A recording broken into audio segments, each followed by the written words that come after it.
You're alive, my friend. Welcome to Wager Talk Today, the gold standard of sports betting shows where we talk the talk and walk the walk. Tuesday becoming an absolutely jam-packed show. First off, it's $5 Tuesday. All plays are $5 up at Wager Talk. We'll tell you more about that. It's Dinger Tuesday. We have the 50% boost where we try and pick two guys to hit dingers. And after the show, I said after the show, post in the comments section who you think is going to hit a dinger. Show us your dinger. And if you pick the right guy, you're going to win a free 3-day pass. We got Jesse Schule going to come on first. We're going to talk a little bit about the Athletics, Cubs, and Dodgers and Diamondbacks. And, of course, he's going to be doing his victory lap because he made a damn good bet and it cashed on the Spurs. Ross is going to join us. He's going to break down your NHL Stanley Cup Game 1 and give an early look to the NBA Finals Game 1 as well. But before we get to all that, we always like to start off with the play of the day. Actually, 2-0 yesterday. Bruce hit his play of the day. So, Bruce, if you're watching, give us your play of the day in the comments section. I'll make the graphic. My play of the day won, so the week is off to a good start. And let's get to today's play of the day.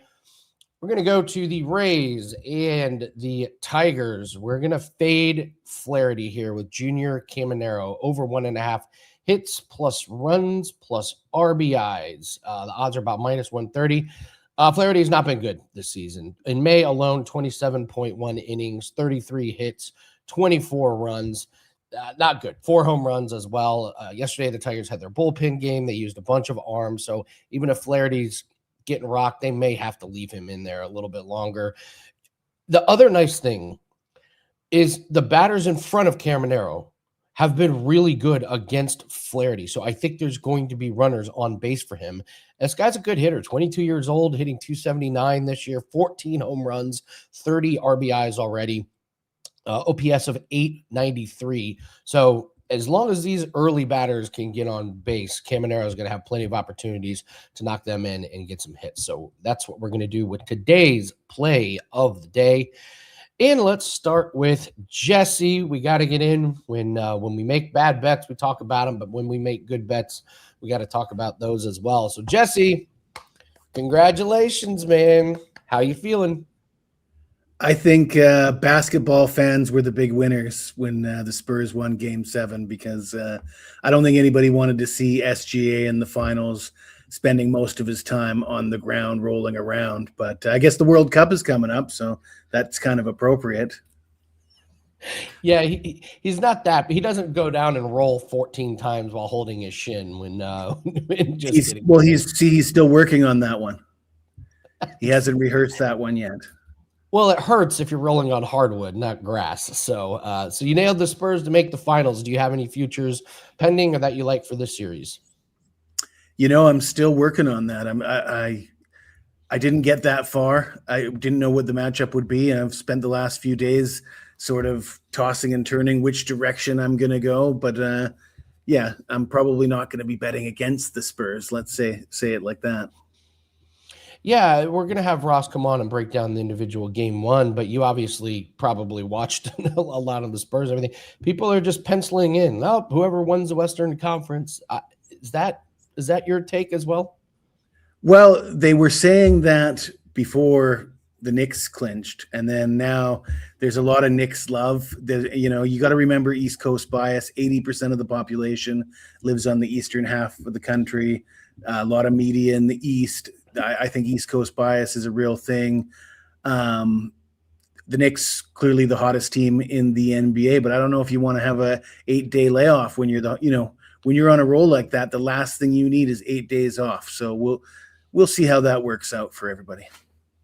Yeah, I mean, minus 205. That's a pretty big number on a championship. So, well, we'll see how that series unfolds. But we're bringing you on. We want to talk a little bit about a couple of teams, and you are the fade god. No, we don't fade Jesse, but Jesse tells us to fade, and it's a great angle. I use it all the time, especially in UFC. I'm not really betting on a fighter. I'm betting against someone. So let's talk about the Athletics and the Cubs. And you have an interesting fade in this game. Well, I can't bet on either of these two teams.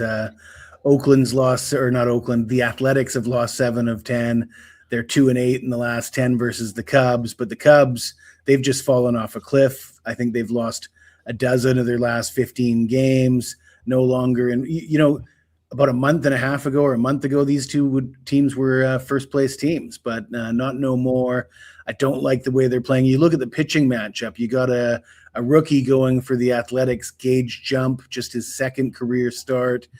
He allowed 4 runs on 9 hits in 5 innings in a loss to Seattle at home in his debut. Of course, it's a tough place to pitch in Sacramento there, and the Mariners are hitting the ball quite well at the moment. So don't know what to expect from Gage Jump, but I look at his numbers in the minor leagues. He doesn't even have a lot of history even in the minors. He's sort of bounced around from this team to that team. It's no real solid read on Gage Jump. Whereas Jamison Tylon, the starter for the Cubs, long history, and he just continues to get hit. He's 2-4 with a 5.37 ERA and a 1.28 WHIP, 0-3 with a 6.66 ERA in his last 5 starts. He's 3-0 lifetime against the Athletics, but the ERA is sitting there at 4.62, and the wind is blowing in today, so they say it's going to be tough to hit the ball out of the park. I don't know if they're going to need to hit the ball out of the park to go over this total of 7.5. Given the pitching matchup, it looks like a bit of a low number to me. I think I'll fade the weather report here and take the over 7.5. I like that. Yeah, I couldn't find much on Gage Jump as well. I don't. It's like, is that good or bad? But then, yeah, they got all over him in the first game. So yeah, 2 tough pitchers to put your money on. So Jesse's fading the weather. I love it, Jesse. Fading the weather. Let's move to the Dodgers and the Diamondbacks. Looks like Lauer's going for Dodgers here, his first game, and they still have the Dodgers as a very, very slight favorite. What do you want to do with this game? Yeah, this one I like a little bit more because it's a lot more fun fading the Dodgers. But Eric Lauer, former Blue Jay, the Blue Jays got rid of his ass because he was underperforming, and the Dodgers, they have some injuries to the rotation. They got Blake Snell and Tyler Glass now both injured, so they need just a warm body to throw in there, a sacrificial lamb. They're not expecting much out of Eric Lauer. If they're in the game at all after he pitches his 4 or 5 innings, they'll be happy with that. He did have his solid debut at home, allowed 1 run on 4 hits, struck out 4 in 6 innings, but that was at home against Colorado. Colorado's not exactly the most formidable opponent. On the road at Arizona, a much tougher spot. And I like the pitcher for Arizona tonight, Michael Soroka, Canadian, former, looked like he was being groomed to be the ace in Atlanta, suffered some injury problems, but he's back and healthy this year. 3-1 with a 1.57 ERA and 6 home starts, 3-1 with a 1.78 ERA in his last 5 starts. And Arizona's played well at home. They're 19-10 at home. So they've got a pretty good home record. The bats are working as well. Nolan Arenado, he had a home run in Game 1. The Arizona won Game 1 yesterday. He's batting .326 at home, and he's batting .296 with 4 home runs and 7 RBIs in 27 at-bats versus Eric Lauer. So you might want to consider Nolan Arenado for your Dinger Tuesday guy, but I definitely like Arizona as the home dog. But I'm looking at them for the first 5 innings because I don't trust their bullpen. And the bookmakers obviously see what's going on here because Arizona is actually a favorite. Despite being a dog for the game, they're the favorite for the first 5 innings. But I'll lay -120 on the first 5 money line and take Arizona. All right. So, Jesse, you're in on Nolan Arenado for Dinger Tuesday. All right. Making a note of it. If Jesse wins and Arenado hits a dinger, then we'll give away a 3-day pass for somebody. But you got to post your WagerTalk username in the comment section along with who your pick is to hit a home run today. So, all right, Jesse, we play this every Tuesday. It's $5 Tuesday, and we got to celebrate. Are you not entertained?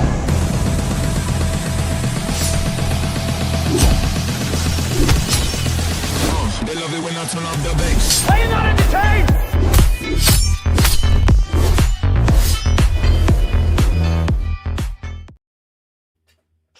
All right, Jesse, what do you got up for $5 Tuesday?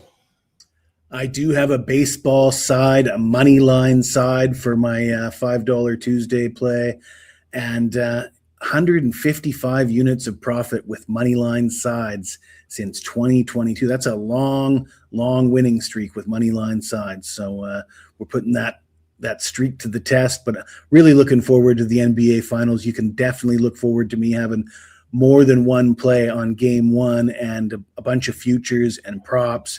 I love to get carried away in the NBA Finals. Love it, man. Love it. Again, great pick on the Spurs. And one of the things that Jesse did right with that Spurs pick is he got 8-1. So once you get to that series with the Thunder, you got room to play with. You got hedge opportunities. You got ways to make that future work for you. So excellent breakdowns, Jesse. Thank you so much for joining us. Cheers, man. All right, Jesse Schule, everyone. Yes, it is $5 Tuesday. Coming off a really nice day in MLB for us last night. We only had 2 plays, hit both of them. So we've got 3 $5 plays up. 1 MLB. We're running really, really well in MLB. 6 straight winners. So love that one. We do have a WNBA bet that is up, but I also put up my best prop, a 4% prop for NBA tomorrow night. That's $5. So at midnight, it turns to $25. So you want to get locked in for the NBA for the best prop on the board. It's only $5 until midnight tonight. MLB running good. WNBA running pretty good as well. So pretty happy with where we're at. We had a few rough weeks, no doubt, but the last 3 days, last 7 days were profitable. So feeling pretty good once we get into June. Let's bring in Ross, the boss. We got games won in both NHL and NBA, and you get the honor and distinction of breaking them down for us. Ross, happy Tuesday. How are you? Good, Andy. How are you? I'm good, man. The sun is shining. I have an impromptu trip to Louisiana, and I live in Indianapolis. So, wow. Okay. What's going on in Louisiana? It's a long story, but basically somebody bought something that is at my mom's house and it's really big. Yeah. And the shipping cost, it's like just too heavy to ship with FedEx or UPS. It's like so it's going to cost like $1,000 to ship that stupid thing. It's literally cheaper for me to put it in my car, drive to Louisiana and back. So that's what I'm doing Wednesday. You might find it. You might want to get into that business, Andy, delivery service. Yeah, I don't know if I'm cut out for that. I'm only kidding. I'm looking forward to my trip, Andy. I'm going to Las Vegas tomorrow morning. I'll be there until next Tuesday and do a show live from the Westgate next Monday. So I'm looking forward to that. To a show with Teddy Covers, a couple of them actually, and then some solo stuff for myself. So again, folks, if you don't see me the rest of the week, in terms of videos, I'm not slacking off on you. I'm in Vegas, and it's very difficult for me to do a solo video. But with our cameraman there on Monday, it makes it a lot easier. Yeah. All right. Well, let's start with the game tonight. NHL, we got game 1 here. And Vegas, I don't want to say they're – well, I mean, technically they are an underdog, but I don't think we'd put them as an underdog team. As a whole, but we got Carolina game 1 tonight -150, which is about what the series price is. Very close. Over under 5.5. What do we expect in the Stanley Cup game 1? Yeah, I mean, if you look at their regular season numbers, there's a big disparity as to points earned in terms of Carolina against Las Vegas. But during the postseason, Vegas is showing people why they're at this spot and why a lot of people thought they underachieved during the regular season. They've won 6 in a row, including that 4-game sweep over the #1 seed Colorado Avalanche, which shocked a lot of people. And Carolina's just been absolutely dominant in the playoffs, going 12-1. However, these teams met twice in the regular season. Vegas won both games and outscored Carolina by a combined 10 goals to 4. So they have had success against Carolina this year. And Frederick Anderson, by the way, he's getting a lot of praise for his work in the playoffs, and rightfully so. When you look at his raw numbers, they've been very good. But like in the Montreal series, he wasn't really tested, Andy. You look at the average shots on goal per game against him. He really, he had it really easy. And you look at the two games that they played against Las Vegas this year, Anderson started both and had an .864 save percentage in those games. So I just think that Vegas is going to apply a hell of a lot more pressure than Montreal did on Carolina. I also think Carolina caught a Montreal team at the right time. I mean, they're the better team. There's no two ways about it. But they were also playing a team coming off back-to-back 7-game series. So they were a little worn down. This time around, they're going to be playing a team that's coming off a sweep. So pretty equal footing in terms of rest in that regard, and the physical toll both teams have taken at this point. So I just got an eerie feeling that Vegas is going to come up big in game one. Let's not forget, the only loss that Carolina has suffered in the playoffs came in Eastern Conference Finals at home in game one against Montreal. And I could see a similar type scenario developing there. And, Andy, home ice hasn't been a huge advantage in the NHL playoffs. Now, Carolina's only lost one at home. But if you look at the Eastern Conference playoffs, I mean, going into the conference final, you had the home teams were like 9 or 10 games under 500.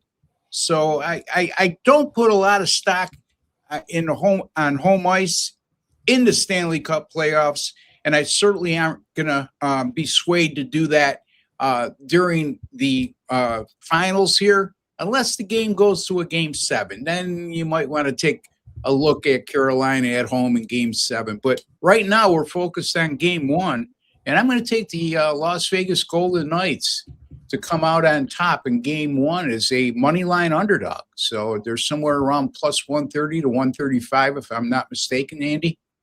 So that's the direction I'm going to go.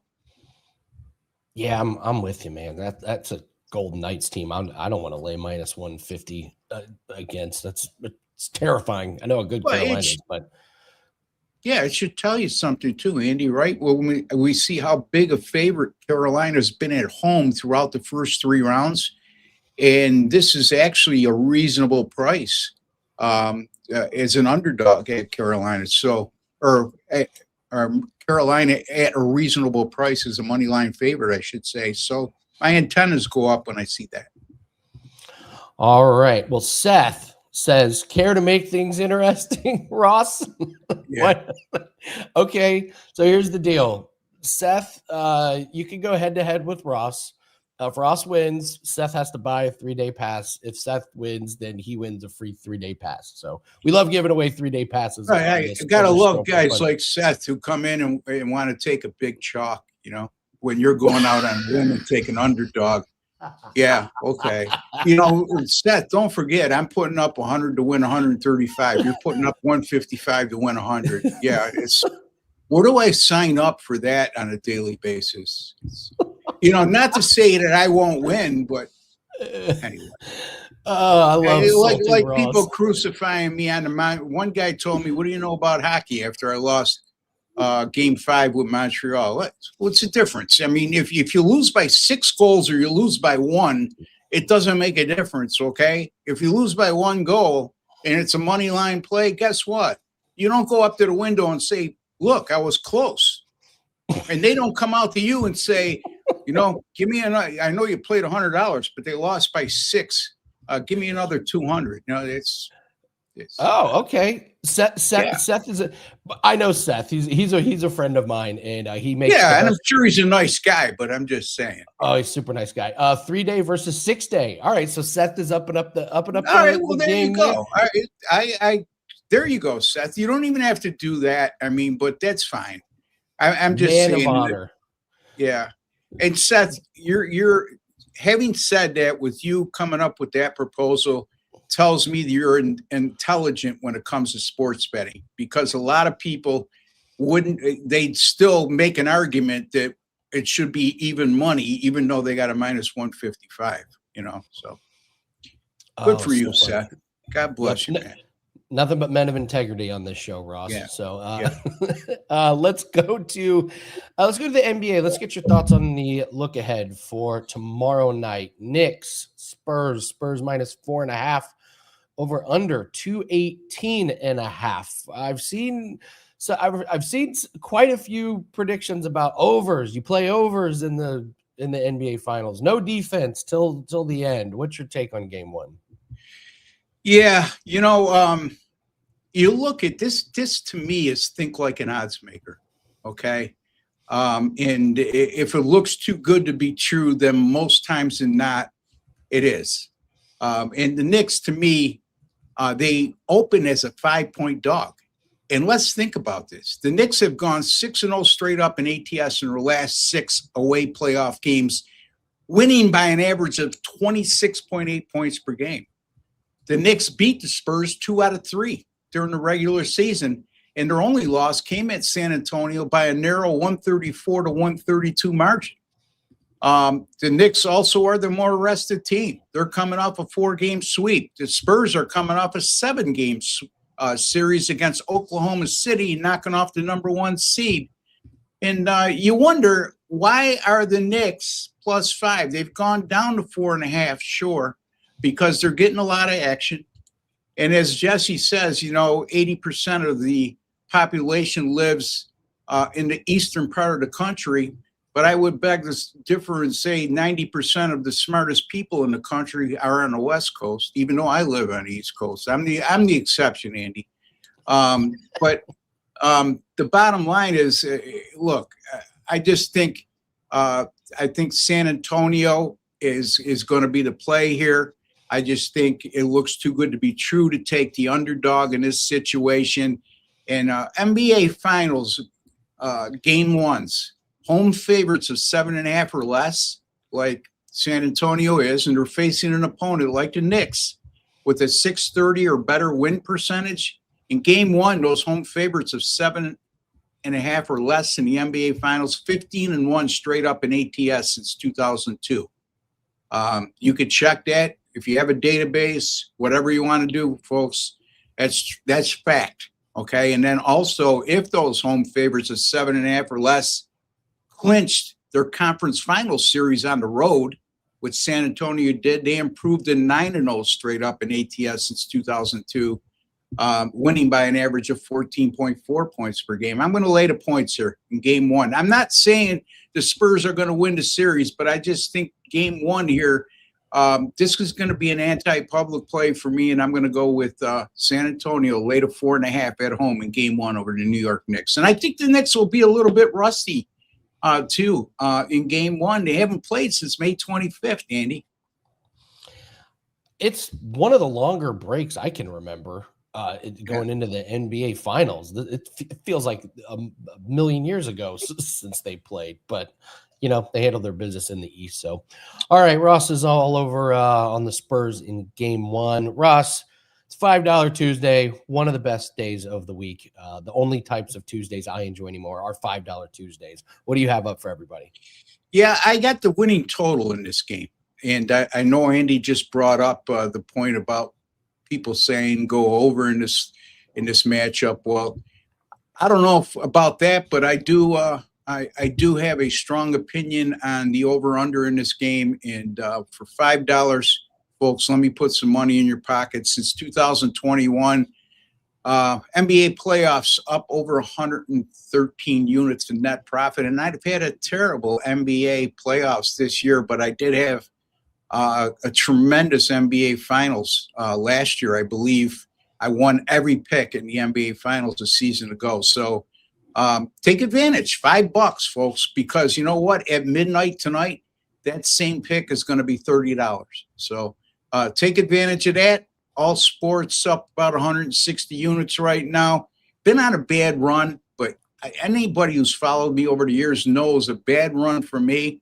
It's more times than not followed with a scorching winning run. So take advantage of it all. Take advantage of all the specials we got going on at WagerTalk right now. You can go to my direct link at wt.buzz/Ross /Ross or /RB, WT.buzz/RB. Okay, and why I mentioned Ross is because my video link at Wager Talk, where I do all my solo videos and my segments here on Wager Talk Today, you can find that direct page at WT.RossTV. So WT.buzz/RossTV. I screwed that one up as well, Andy. Too many letters. I know with the hype. Johnny loves his hyperlinks. There's a few things Johnny loves, and hyperlinks is one of them. Well, he's doing us a favor with the hyperlinks. I screwed that up. I think Johnny's making it easier for people to get to your direct page. It's just, one of those days where A is Z and Z is A. I get you. So, well, we're gonna hit that. We're gonna hit the total tomorrow. I know that, Ross. So, yeah. Let's continue the sweep here on the NBA Finals. Thank you very much, Ross. Good luck. One last thing. I'll be in Vegas next Monday for a taping with Teddy Covers at the Westgate. So stay tuned for that, folks. Live, and then you'll get the recorded version also at our page at WagerTalk.com or WagerTalk TV. All right, Ross, the boss, Benjamin, breaking down NHL and NBA. Guys, please hit the like button. We are so close. And Dan, while we're talking about this, get in here. We are almost a 250,000, aren't we?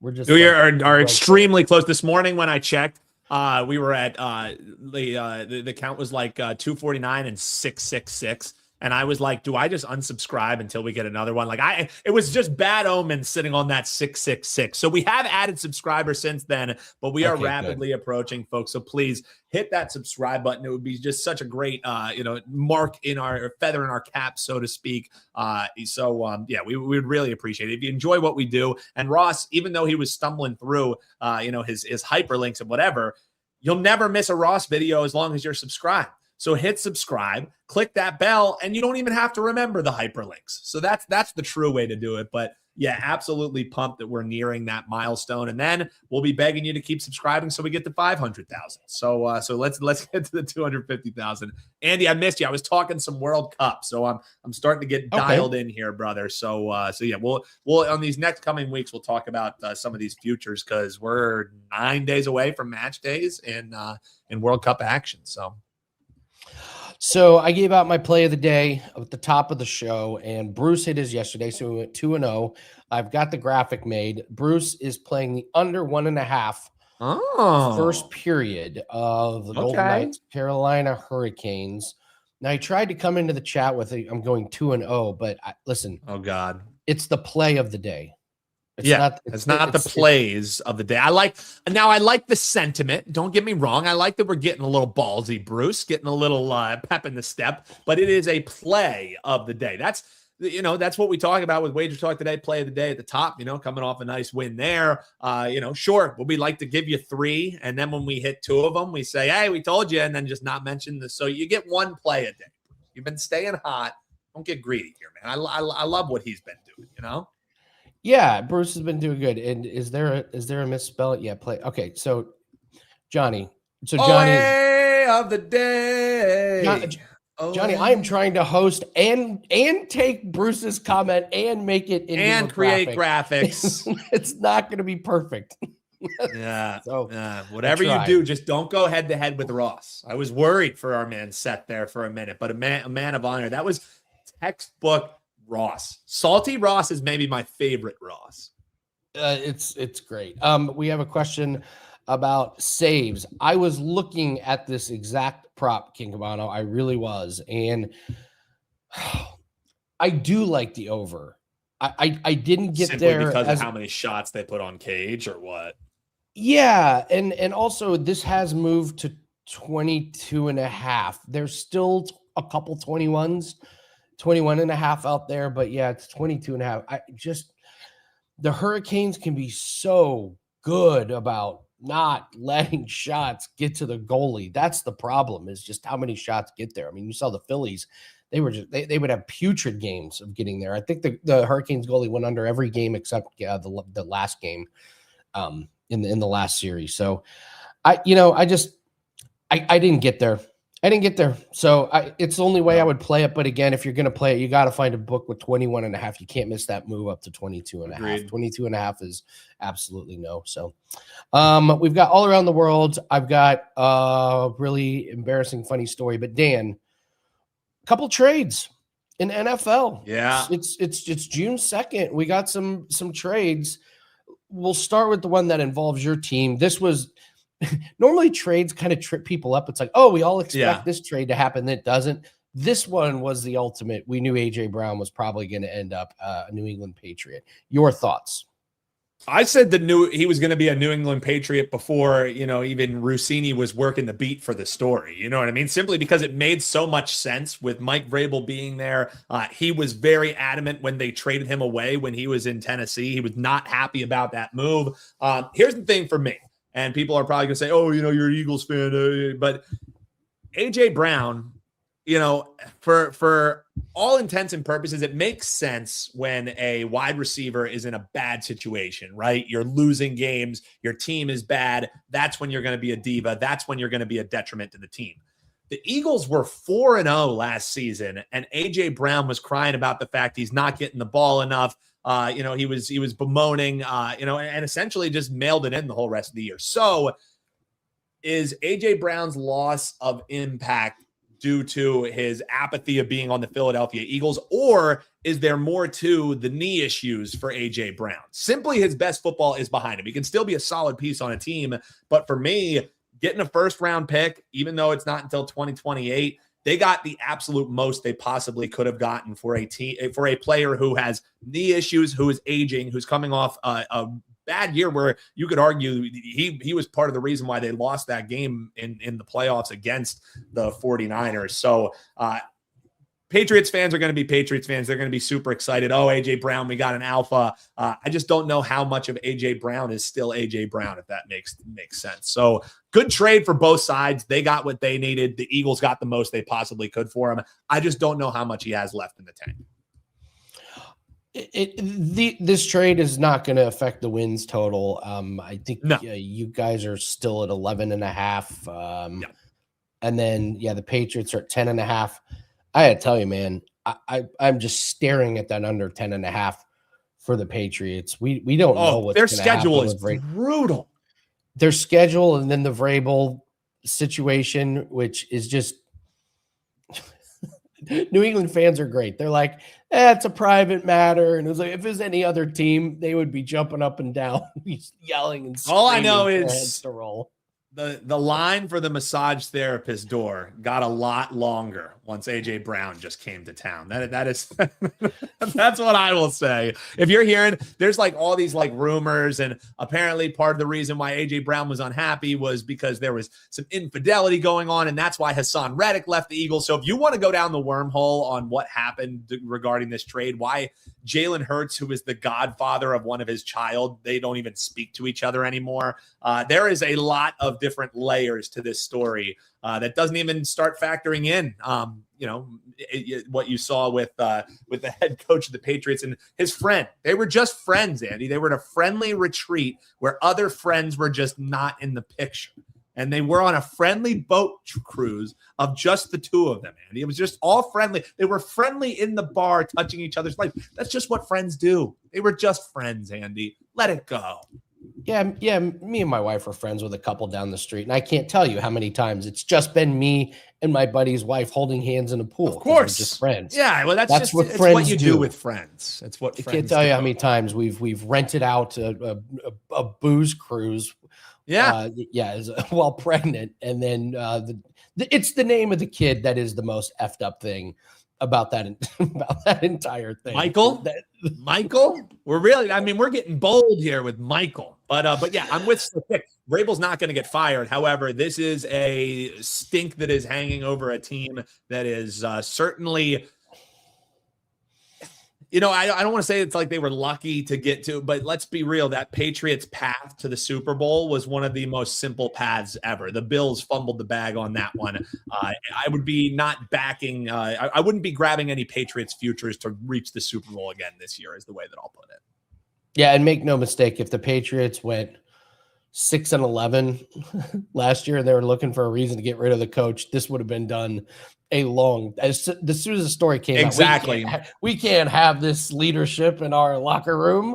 And how many of those games, Andy, for the Patriots too, did the ball bounce their way, so to speak? If you look at the luck metrics, which I don't worship at the altar of it, one of the luckiest teams of the year last year was the Patriots. And now they have a first place schedule with distractions coming in. So yeah, I'm with you. AJ Brown, to them, it's a piece that helps them. They needed help in the wide receiver room.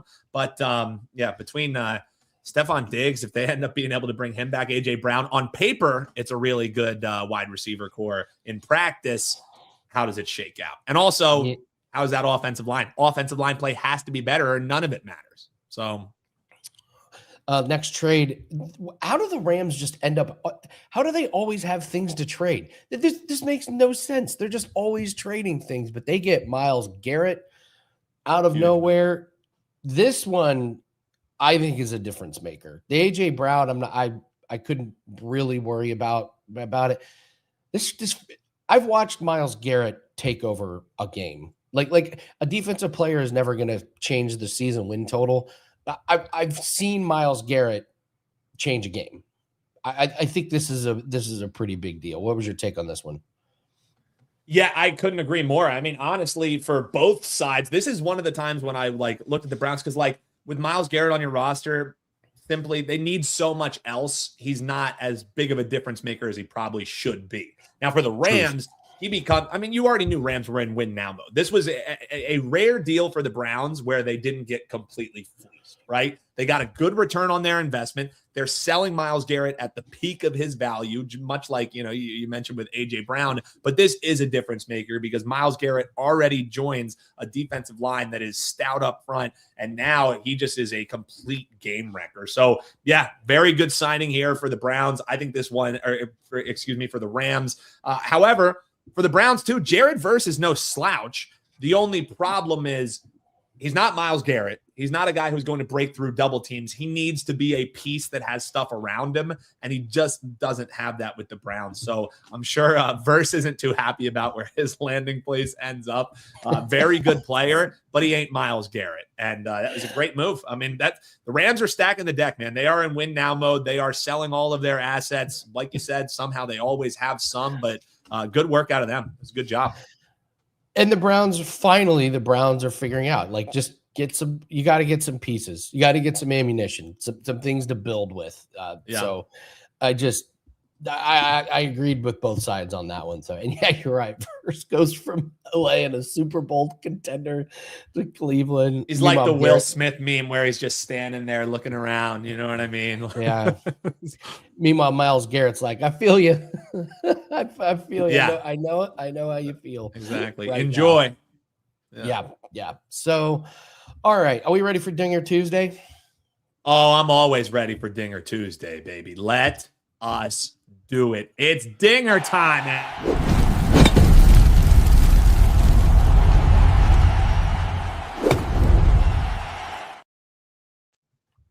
Now, you messaged me, Andy. You're pretty excited about your home run bet hitter after you hit one last week with Mookie Betts. So you're looking to make it 2 in a row.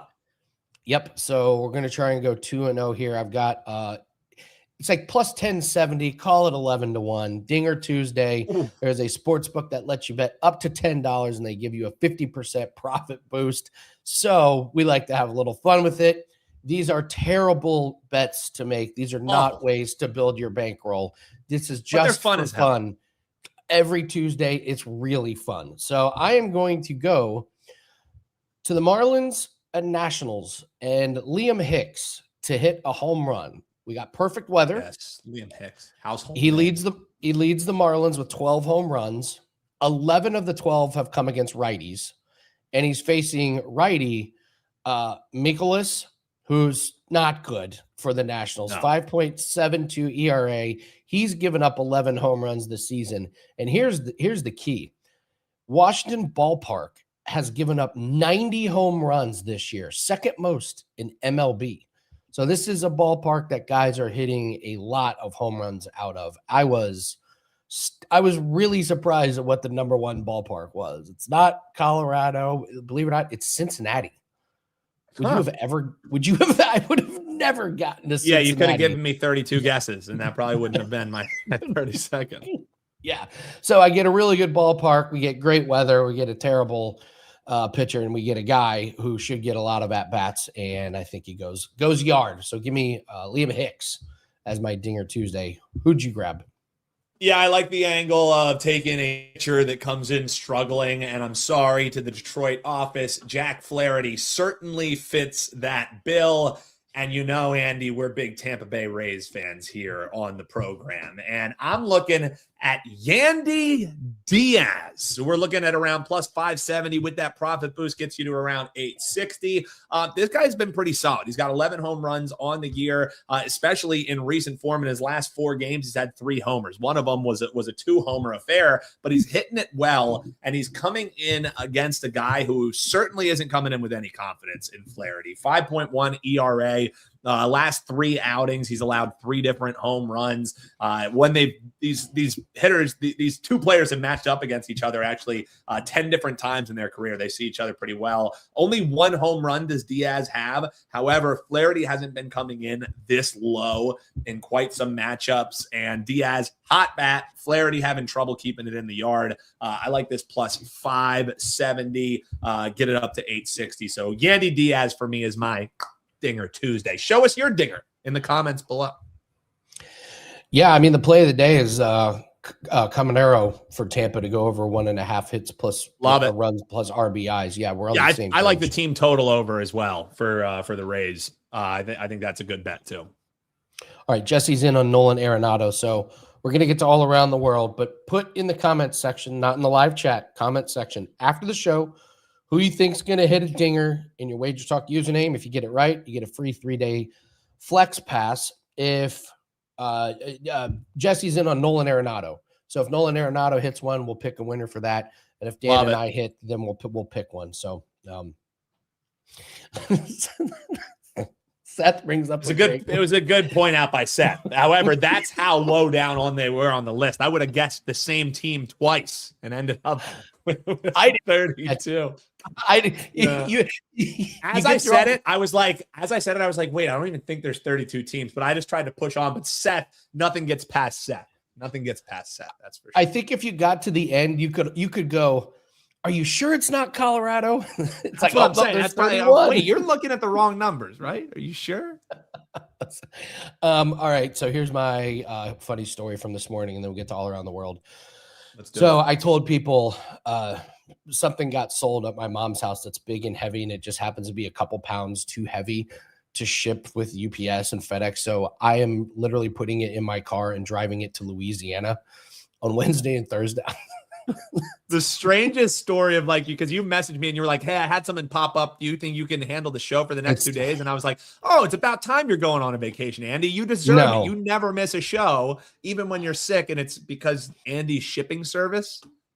Yeah. So it's like $1,000 to ship this stupid thing. And I was like, absolutely not. I'm driving it there.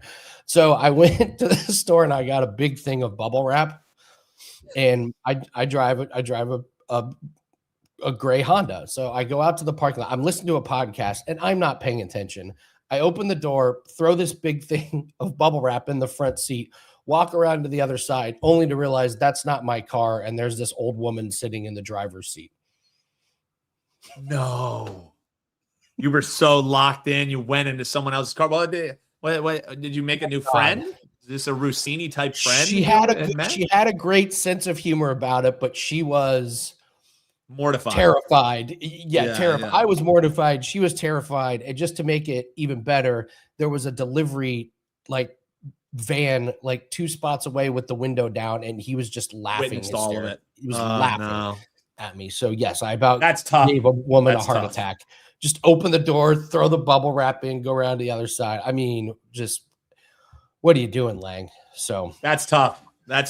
Now I've gotten close. I've walked up and, see, the thing was, since it was because the door wasn't unlocked, but sometimes I've walked up especially when it's somebody else's car. But I don't think I've ever done it with my own car. And I've certainly never packed bubble wrap into an elderly woman's car. So well done, Andy. You accomplished a first roll. yesterday. It's not a small roll. Like, it takes up the whole front seat.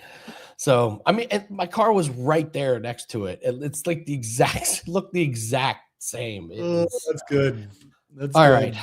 right. $5 Tuesday, guys. We got 3 of them up. MLB is rolling right now. 6 straight MLB winners, 10-1 on props on a 10-1 MLB props run. So we've got an MLB best bet. That's $5. WNBA, that's $5. And I went ahead and put up the NBA prop for tomorrow night. That is up right now for $5 at midnight. It moves to 25. So don't wait, get it locked in, and let's have a big Tuesday. All right. Will there be a cut line? Yes. The cut line we will record right after this, Rob. So that will be out. And it's an incredible tournament. The Memorial is one of the better tournaments, easily top 2 non-major. So it's a banger of a course, banger of a field. And Rob, if it's in your backyard, yeah, you know how awesome that is. So, all right, Dan, let's do all around the world. Let's do it. We're going to go to the game tonight. Tried to find a prop. This is a tough series for props, but we'll go with Ehlers under 2.5 shots on goal, under in 7 out of 9 playoff games, under in both games against Vegas this season. And it's really strange, even going back further, under 7 out of the last 8 games he's played against Vegas. So it's not happening for him in the playoffs. It's not happening for him against Vegas. So lean to the under on that one. And then Jesse did a good job breaking down the Dodgers and Diamondbacks. He mentioned Soroka, and I agree with him. I think Soroka has a good outing today. Soroka, 17+ outs in 5 straight, so he'll take over 15.5 outs. And here's the thing. Lauer's going for the Dodgers, 5.95 ERA. I'm not sure the Dodgers are going to be up in this game to chase, Soroka out of there. And here's the other thing. Soroka's got really good history against these batters. 27 at-bats combined for every Dodger that's played Soroka, 4 hits. So don't be surprised if Soroka makes it over this 15.5 and into the 6th inning. So we'll take Ehlers under shots on goal and Soroka under his outs prop. I like that Soroka prop. That might have to be a client. Yeah, I like that too. It makes a lot of sense. That's going to be a client play. We're going to put that one in as well. So let's go. All right, guys. Another free client play on the way out. Let's go. Yeah, absolutely. So Dan is going to be on the show Wednesday and Thursday. I will be back Friday. I thought about trying to take my stuff, but it's a 12-hour drive. I just got to get up and go. You're a shipping man now, Andy. We'll hold down the fort here for you. Andy will be back Friday. I'll hold the ship down, and don't worry, Andy. Just keep looking at the comments. They'll be saying, "Where the hell is Andy?" It's good. Absence makes the heart grow fonder, right? Yeah. Well, so we have a Louisiana native here coming to the booth. I'm going to Pineville, Louisiana. Nice. I've never heard Sprawling of it. metropolis. Yeah. Yeah. So that's where I'll be. If you want to meet me there at 9:00 tomorrow night in Pineville, Louisiana, I will be getting a hotel, watching the NBA game, and crashing after a long day on the road. So, all right. Dinger Tuesday in the comment section. Like and subscribe. We're almost to 250,000. We better be over 250,000 by the time I get back on Friday. You guys are getting a talking to about not subscribing. So, all right. Thank you very much, guys. Good luck on your bets. Let's have a big Tuesday, and I will see everyone Friday, but Dan will be back Wednesday and Thursday to get you ready for the weekend. Good luck on your bets. Take care.